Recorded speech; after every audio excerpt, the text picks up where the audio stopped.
Everyone, welcome back to my channel knowledge tales. आप सभी का बहुत बहुत स्वागत है।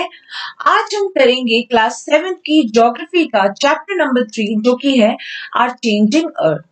तो चलिए स्टार्ट करते हैं।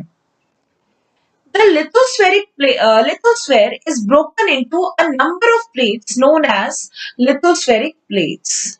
You will be surprised to know that these plates move around very slowly, just a few millimeters each year. Okay, जो लिथोस्फेयर है हमारा वो काफी सारी प्लेट्स में टूटा हुआ है और इन प्लेट्स को हम क्या बोलते हैं? Lithospheric plates. एंड ये प्लेट्स मूव करती हैं बहुत slowly, just few millimetres each year, पूरे साल में कुछ ही मिलीमीटर्स ये मूव करती हैं। This is because of the movement of मॉल्टन magma inside the earth. अब ये मूवमेंट होती किस वजह से है? जो मॉल्टन मैग्मा हमारे अर्थ के इनसाइड मूव करता है उसकी वजह से। The molten magma inside the earth move in a circular manner. Okay, जो molten magma है वो circular manner में move करता है। Okay, इस मूवमेंट को समझाने के लिए आपको इधर एक एक्टिविटी भी गिवन है। इसमें क्या बताया गया है कि take a small coloured paper pellet and put it in a beaker half filled with water. हमने क्या करना है कि एक पेपर पैलेट लेना है, उसको हाफ फिल्ड बीकर में डालना है एंड उसको प्लेस करना है ट्राइपॉड स्टैंड पे एंड देन उसको हीट करना है। अब जब हम हीट करेंगे इसे तो जो नीचे वाला पानी है वो तो हॉट हो जाएगा, गर्म हो जाएगा। तो जैसे ही वो पानी गर्म होगा वो ऊपर की तरफ जाएगा एंड ऊपर का जो ठंडा पानी है वो नीचे आएगा।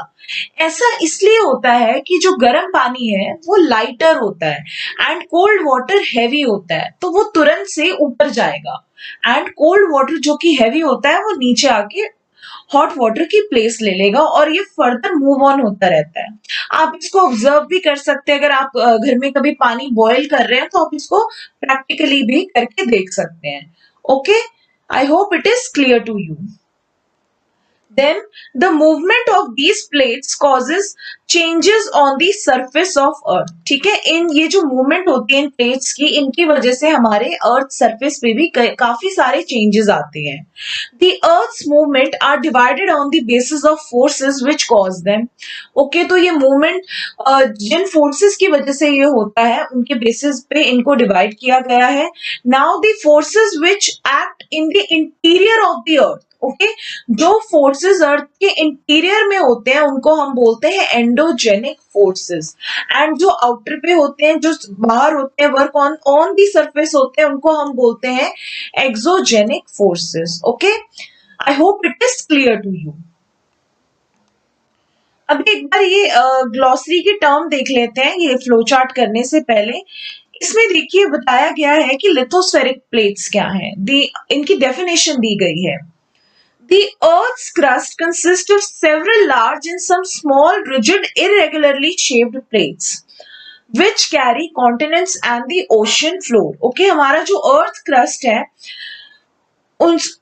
उसमें काफी सारी बड़ी या छोटी प्लेट्स हैं, ठीक है, और वो काफी ज्यादा रिजिड, सख्त और इरेगुलर है, जिनपे कि हमारा जो कॉन्टिनेंट एंड ओशन फ्लोर है।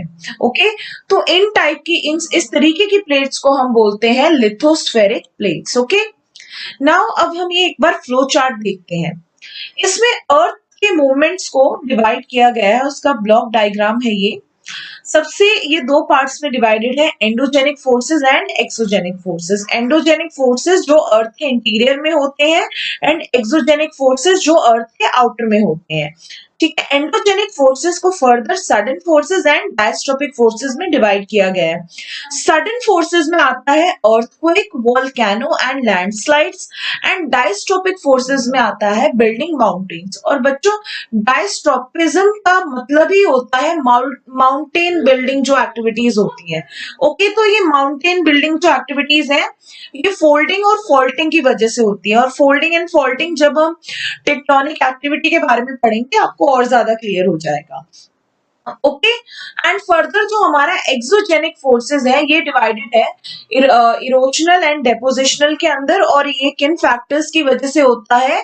River, wind, sea waves and glacier. Okay, I hope it is clear to you. Then Endogenic forces sometimes produce sudden movement and at the other times produce slow movement. अब ये जो endogenic forces होते हैं कई बार तो sudden movements होती हैं, कई बार बहुत ज्यादा स्लो मूवमेंट्स होती हैं.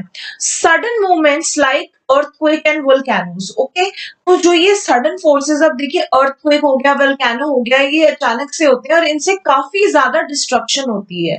They cause mass destruction over the surface of earth. Okay, I hope it is clear to you. Now next, move on to the next page. Now we have volcano. A volcano is a vent. Vent means opening in the earth crust through which molten material erupts suddenly. Okay, तो volcano है क्या? एक opening है, ठीक है, earth crust में एक opening है जहां से जो भी मॉल्टन मैग्मा है, हमारा मॉल्टन मटेरियल है, वो बाहर आ सकता है. ओके, तो ये देखो कि ये वाला जो यहाँ पे हमारा मॉल्टन मैग्मा है, ठीक है, ये मेंटल का ये दिखा रखा है. देन ये रहा हमारा अर्थ क्रस्ट. ओके, ये हमारा अर्थ क्रस्ट दिया हुआ है. ये ये हमारा मेंटल है जहां से हमारा ये वोल्केनिक जो मटेरियल है यहाँ से बाहर आ रहा है. इस पोर्शन को, इस ओपनिंग को बोला गया है वेंट. और ये वाली जो एक डिप्रेशन सा बना हुआ है, इसको क्या बोलते हैं? क्रेटर. ओके, एंड जब वोल्केनिक इरप्शन होता है तो साथ ही साथ गैस और एशेस काफी अमाउंट में बाहर निकलती हैं. ओके, और ये लावा है. कई बार क्या होता है ना कि किसी भी पोर्शन में जब ये इसका फ्लो बहुत ज्यादा हाई होता है तो कई बार इधर से भी किसी भी जगह से ये निकल जाता है. तो देखिए यहाँ पे इससे भी लावा हमारा निकल रहा है और यहाँ से भी. Okay, I hope it is clear to you. एक बार आगे बढ़ने से पहले वर्ड ओरिजिन पर नजर डाल लेते हैं. इसमें बताया गया है कि एंडो का मैंने भी आपको बताया कि एंडो का मतलब होता है इनसाइड एंड एक्सो का मतलब होता है outside and genic means origin. Okay, तो इनसाइड जो फोर्सेस होती हैं, जो इनसाइड भी कुछ मतलब जिनकी वजह से ओरिजिन हो, उनको हम बोलते हैं एंडोजेनिक फोर्सेस. एंड अर्थ की सरफेस पे जब किसी भी टाइप का कोई ओरिजिन हो, उसे हम बोलते हैं exogenic forces. Okay, I hope it is clear to you. Now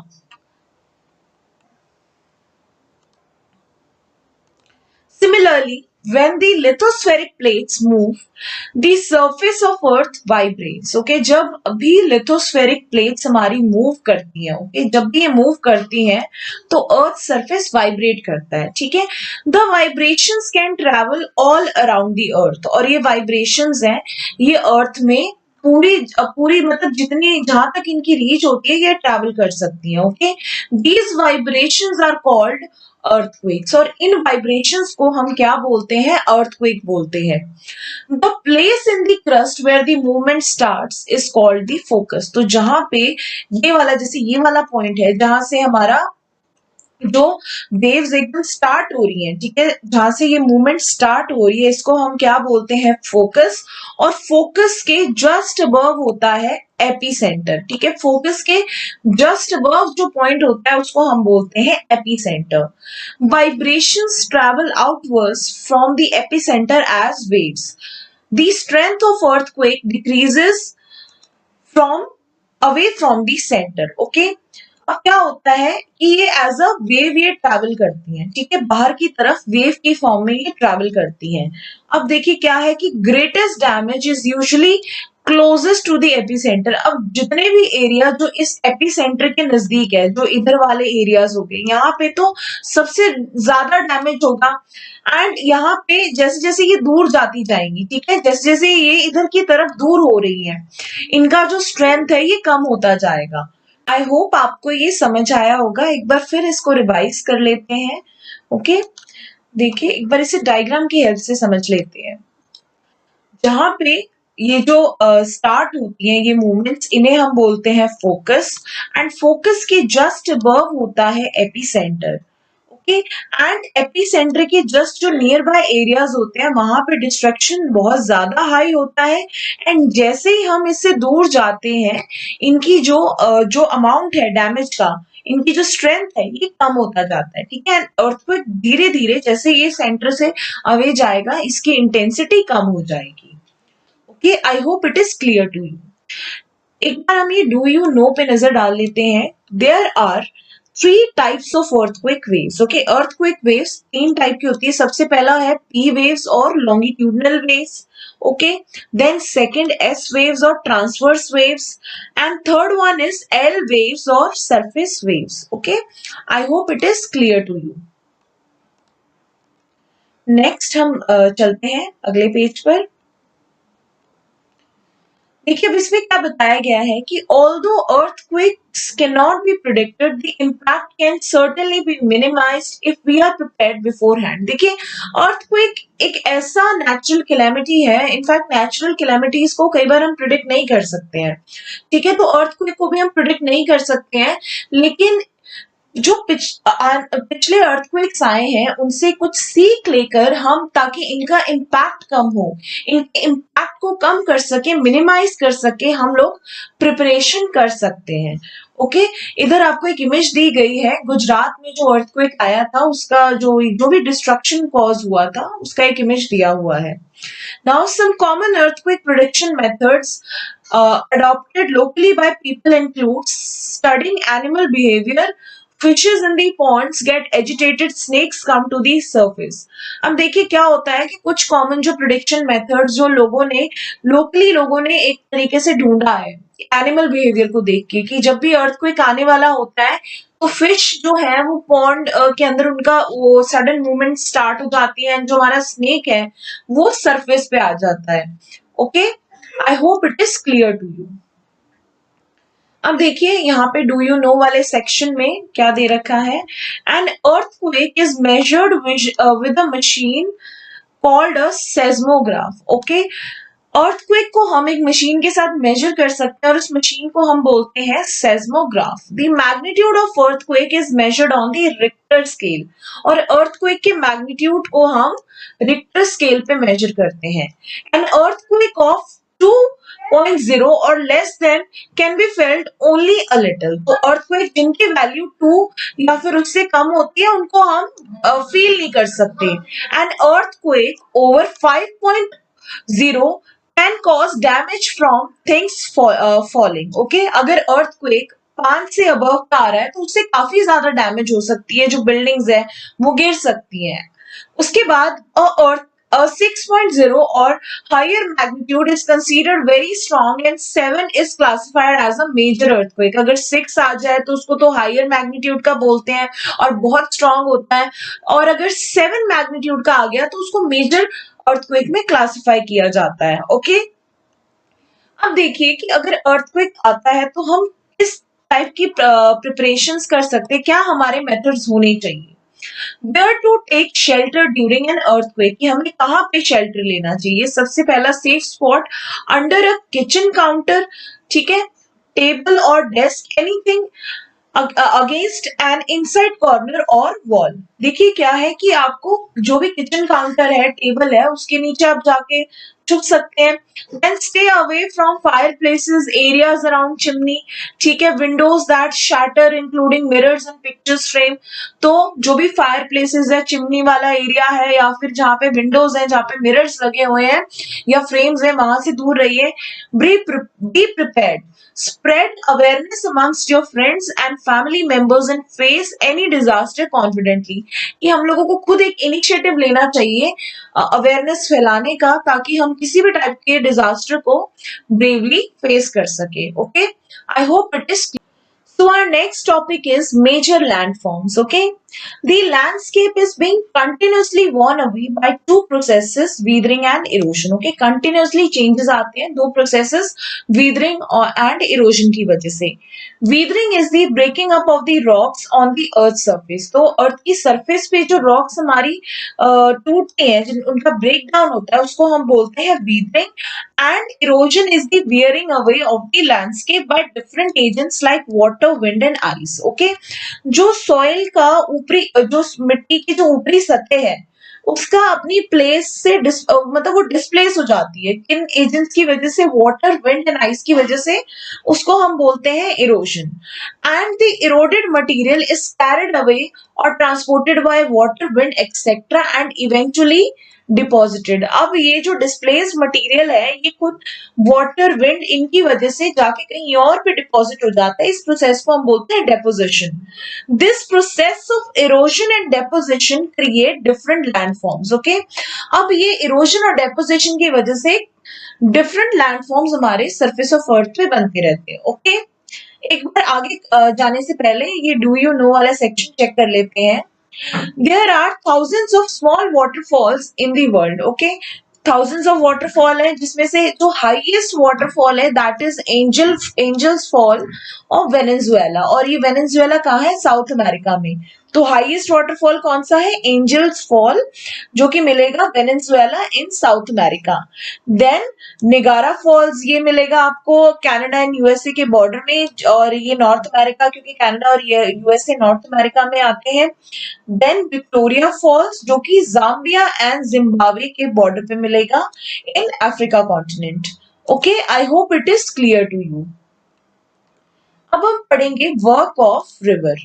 okay, the running water in the river erodes the landscape when the river tumbles at steep angle over very hard rocks or down steep valley side, it forms a waterfall। देखिए क्या होता है कि जैसे पानी यहाँ से बह के आ रहा है, ठीक है, ये आप पोर्शन देख लीजिए, ये डायग्राम, यहाँ पे जो पानी बह के आ रहा है, क्या हो रहा है कि काफी ज्यादा हाई इंटेंसिटी के साथ ये फ्लो कर रहा है। तो ये अब इतनी ऊपर से गिरेगा तो ये किस में कन्वर्ट हो जाएगा? वाटरफॉल में। ओके, एक स्टीप एंगल के, ठीक है, स्लोप से जब ये गिरेगा नीचे, और जब ये नीचे गिरेगा तो ये कट डाउन करेगा जो हमारे सॉफ्टवेयर रॉक्स हैं। Okay, I hope it is clear to you. अब देखिए आगे चलते हैं। As the river enters the plain, जब ये रिवर हमारा प्लेन में एंटर करता है, and turns forming large bends known as meander. तो ये देखिए इस तरीके से जब ये मूव कर रहा है, इसको हम क्या बोलेंगे? मियांडर। ओके, the end उसके बाद due to continuous erosion and deposition along the sides of meander, the ends of meander loop come closer and closer. In due course of time, the meander loop cuts off from the river and forms a cut-off lake, also known as Oxbow Lake. Okay, अब जैसे ये meander है, अगर by chance इधर soil का deposition चालू हो गया तो ये यहाँ से कट ऑफ हो जाएगा, कि जिस तरीके से ये कट ऑफ हुआ है, तो इस टाइप का जो लेक हमारा फॉर्म होगा उसे हम बोलेंगे oxbow lake. At times the river overflows its bank. This leads to the flooding of neighboring area. As it floods, it deposits layer of fine soil and other material called sediments along its bank. अब देखिए क्या है कि अगर इस river में पानी बहुत ज्यादा ओवरफ्लो हो गया पानी का, ठीक है, तो ये पानी बाहर की तरफ अपने बैंक्स की तरफ जाएगा और नियर बाय एरिया को फ्लड करेगा, और इसके साथ काफी सारे फाइन पार्टिकल्स होंगे सॉइल के और बाकी भी अलग मटेरियल्स के। ठीक है, this leads to the formation of flat fertile flood plain. ठीक है, तो ये क्या किस चीज में क्रिएट कर देगा? फ्लड प्लेन बना देगा। ओके, ये आपको दे रखा है flood plain. The raised banks are called levees. ठीक है, ये जो रेज्ड बैंक है इनको हम बोलते हैं levees. As the river approaches the sea, the speed of river speed of the flowing water decreases. ठीक है, जैसे जैसे रिवर हमारा सी को अप्रोच करता है, जो वाटर की स्पीड है वो कम हो जाती है। The river begins to break up into number of streams. Okay, जो रिवर है वो काफी सारे स्ट्रीम्स में टूट जाता है, और इन स्ट्रीम्स को हम क्या बोलते हैं? डिस्ट्रीब्यूटरीज। ठीक है, अब ये देख लीजिए, ये यहाँ से हमारा मेन रिवर है। ठीक है, यहाँ पे आते आते पानी क्या हो जाएगा? काफी जो है स्लो हो जाएगा। ठीक है, फिर ये फर्दर आते आते यहाँ पे काफी ज्यादा डिस्ट्रीब्यूटरी में कन्वर्ट हो जाता है। ठीक है, ब्रेक डाउन हो रहा है ना, तो डिस्ट्रीब्यूट हो रहा है, तो डिस्ट्रीब्यूट होके ये क्या बना रहा है? Distributaries. Okay, the river becomes so slow that it begins to deposit its load. Each distributaries forms its own mouth. अब देखिए क्या होता है कि ये इतना स्लो हो जाता है कि अपना जो भी लोड है, जो भी अपने साथ ये लेकर आया है, यहीं पे ये डिपॉजिट कर देता है। ओके, नाउ इन सबका अपना अपना देखिए यहाँ पे माउथ फॉर्म हो चुका है।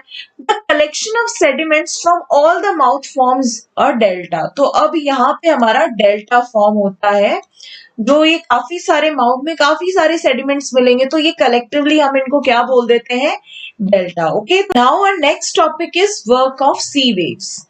The erosion and deposition of sea waves give rise to coastal landforms. Okay, erosion और deposition जो sea waves का होता है उसकी वजह से coastal landforms बनते हैं। Sea waves continuously strike at the rocks. ठीक है, अब देखिए एक बार यहाँ डायग्राम में समझते हैं। ये जो सी वेव्स आ रही हैं ये रॉक्स है, ठीक है, ये बड़े बड़े रॉक्स हैं, ये कंटिन्यूसली आके इन पे स्ट्राइक करती हैं, इनसे टकराती हैं। ओके, क्रैक्स डेवलप, क्रैक्स पड़ जाती है, दरारें आ जाती हैं। Over time they become larger and wider, और जैसे जैसे टाइम बढ़ता जाता है और ये और ज्यादा टकराती है तो ये जो क्रैक्स हैं ये बढ़ते जाते हैं। Thus, hollow-like caves are formed on the rocks. They are called sea caves. तो caves हमारे बन जाते हैं hollow caves, जिन्हें हम क्या बोलते हैं, sea caves। ठीक है, ये देखिए यहाँ पे ये रहा हमारा sea cave। Okay. As these cavities become bigger and bigger, only the roof of cave remains, thus forming sea arches. Okay. अब देखिए क्या होता है कि जब ये कैविटी बहुत ज्यादा बढ़ जाती है, जब और ज्यादा फोर्स के साथ पानी आके रेगुलर बेसिस पे इनसे टकराता है तो ये कैविटी बढ़ जाती है और क्या बन जाता है हमारा sea arch. Okay, further erosion breaks the roof and only the walls are left. These walls like features are called stacks. Okay, तो जब ये और ज्यादा टकराती हैं तो रूफ फट जाता है और सिर्फ इस तरीके से वॉल रह जाता है, तो इसे हम क्या बोलते हैं, stack. Okay, the steep rocky coast rising almost vertically above sea water is called sea cliff। अब देखिए कोस्ट, रॉकी कोस्ट कई बार क्या होता है ना, पानी में राइज होता है, ठीक है, वर्टिकली ऊपर की तरफ, जैसे अब ये पानी है यहाँ पे कोस्ट सा राइज होगा, ठीक है, तो उस ये इस तरीके से, ठीक है, कोस्ट, तो उसको हम क्या बोलेंगे, sea cliff. Okay, the sea waves deposit sediment along the shores forming beaches। अब देखिए बीच किस वजह से बनते हैं, जो ये सी वेव्स हैं ये अपने साथ सेडिमेंट्स लेके आएंगे और उन सेडिमेंट्स को शोर्स पे, बैंक्स पे डिपॉजिट करेंगे, जिसकी वजह से क्या बनते हैं, beaches. Okay, I hope it is clear to you. चलते हैं आगे वाले टॉपिक पे।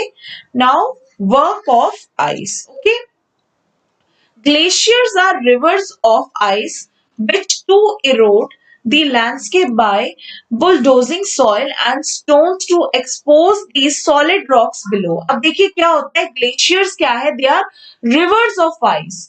ये भी लैंडस्केप को इरोड करते हैं, कैसे, जो सॉइल एंड स्टोन है, ठीक है, to expose the solid rock below, ठीक है, जो रॉक है उसको एक्सपोज कर देते हैं ताकि वो भी, जो रॉक है वो भी खराब हो, इरोड हो। Glaciers carve out deep hollow, ठीक है, ग्लेशियर्स में भी, ये देखिए ये आइस है, मे बी यहाँ पे कुछ माउंटेन लाइक कुछ स्ट्रक्चर होगा, लेकिन आइस की वजह से ये क्या है, नीचे जाता जा गया, ठीक है, डीप हॉलोस बनते गए।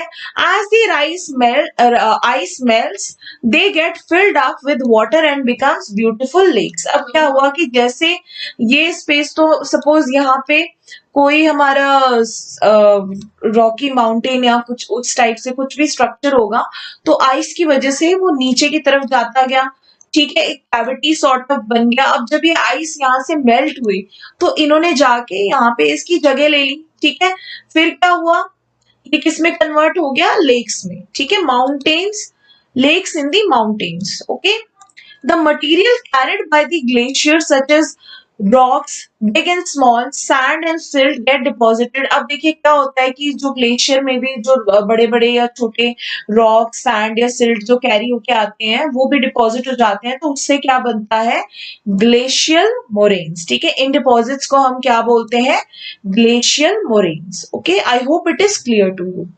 अब देखिए हम करते हैं हमारा अगला टॉपिक, और ये इस चैप्टर का लास्ट टॉपिक है, work of wind। Have you ever visited a desert? Try to collect some pictures of sand dunes. Okay. An active agent of erosion and deposition in the desert is wind. ठीक है, ये जो हमारा wind है वो बहुत ही important, बहुत ही active agent है इरोजन और डेपोजिशन का डेजर्ट्स के अंदर। इन desserts you can see rocks in the shape of mushroom, आपको मशरूम टाइप के रॉक्स मिल जाएंगे। ठीक है, डेजर्ट में उनको हम बोलते हैं mushroom rocks. Wind Erode the lower section of rocks more than the upper part. ठीक है, विंड क्या करती है, सपोज ये हमारा रॉक है, इसका जो लोअर पोर्शन है उसको वो ज्यादा जल्दी इरोड करेंगी। ठीक है, उसको वो पहले करेंगी इरोड। ठीक है, और लेकिन जो अपर पोर्शन है उसको बाद में। ठीक है, मतलब वो भी इरोड होगा लेकिन ज्यादा किसे इरोड किया जाता है, जो ये हमारा लोअर पोर्शन है। ठीक है, Therefore, such rocks have narrower base and wider top। तो जो इन रॉक्स का जो बेस है वो क्या हो जाता है, काफी नैरो हो जाता है, एंड जो टॉप है वो इस तरीके से, सपोज आप मान लो कि जो बेस है वो नैरो हो गया है, एंड जो टॉप है वो काफी वाइड है। Okay, when the wind blows it lifts and transports sand from one place to another। ठीक है, जब winds blow करती है तो अपने साथ क्या लेके जाती है, सैंड को लेके जाती है और कहीं पे डिपॉजिट कर देती है। ठीक है, लो हिल। अब when it stops blowing the sand falls and deposit in low hill like structure, these are called sand dunes। अब मिट्टी क्या होता है, हवा जब चल रही है तो मूव करेगी, और क्या सैंड, ठीक है, हवा चल रही है तो वो मूव करेगी और जब वो रुकती है तो कहीं पे डिपॉजिट होंगे। ठीक है, तो जो उस टाइप से जो स्ट्रक्चर्स हमारे बनते हैं उनको हम बोलते हैं सैंड ड्यून्स। ये आप पिक्चर में देख सकते हैं, ये हमारा सैंड ड्यून फॉर्म हुआ है। ठीक है, यहाँ पे सैंड ड्यून्स।